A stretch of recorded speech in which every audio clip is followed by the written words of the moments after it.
نبی قوم کا باپ ہوتا ہے، اس کی بیویاں قوم کی مائیں اور قوم کی عورتیں اس کی بیٹیاں شمار ہوتی ہیں، جیسا کہ سورہ ہود میں آتا ہے۔ قال يا قوم هؤلاء بناتي هن أطهر لكم فاتقوا الله ولا تخزون في ضيفي أليس منكم رجل رشيد۔ کہنے لگے اے میری قوم، میری یہ بیٹیاں تمہارے لیے پاکیزگی کا باعث ہیں، لہٰذا اللہ سے ڈرو اور مجھے میرے مہمانوں کے بارے میں رسوا نہ کرو۔ کیا تم میں کوئی بھلا شخص موجود نہیں؟ آپ کی بات کے جواب میں انہوں نے کیا جواب دیا؟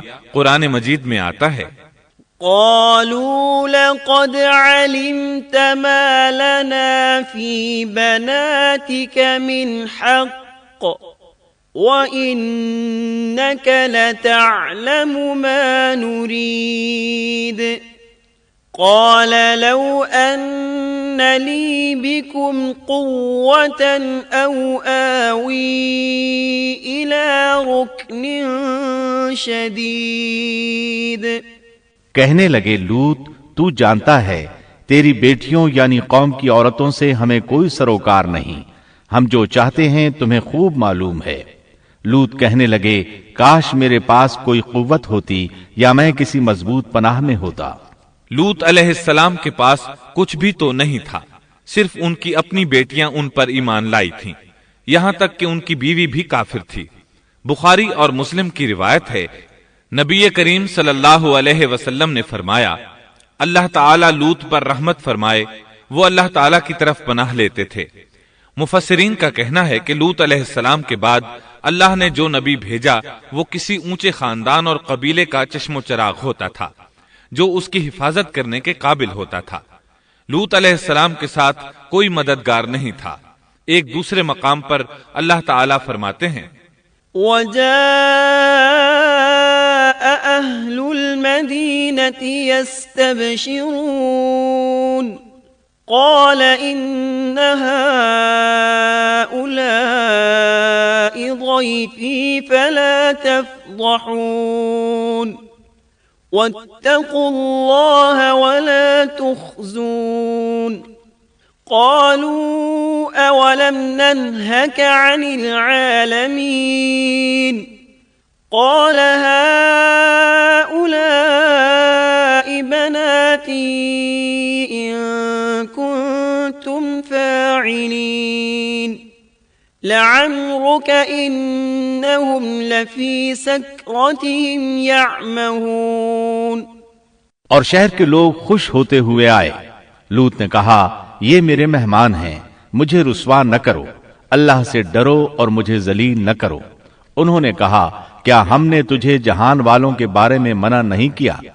یعنی انہوں نے آپ کو تبلیغ وغیرہ سے بھی روک دیا تھا۔ لوط نے کہا اگر خواہش پوری کرنا چاہتے ہو تو میری بیٹیاں یعنی قوم کی عورتیں موجود ہیں، ان سے کر لو۔ اے پیغمبر تیری عمر کی قسم، وہ لوگ اپنی مدہوشی میں مست تھے۔ اللہ تعالیٰ نے کسی انسان کی عمر کی قسم نہیں کھائی سوائے نبی کریم صلی اللہ علیہ وسلم کے، اور یہ اعزاز آپ کے شرف، عزت اور تکریم پر دلیل ہے۔ اب ان لوگوں نے گھر میں داخل ہونے کی تیاری کر لی۔ ادھر لوط علیہ السلام نے اپنے تینوں مہمانوں کی طرف دیکھا۔ آپ ان کے لیے فکر مند تھے، لیکن وہ یہ دیکھ کر حیران ہوئے بغیر نہ رہے کہ وہ تینوں بالکل بے فکر بیٹھے تھے۔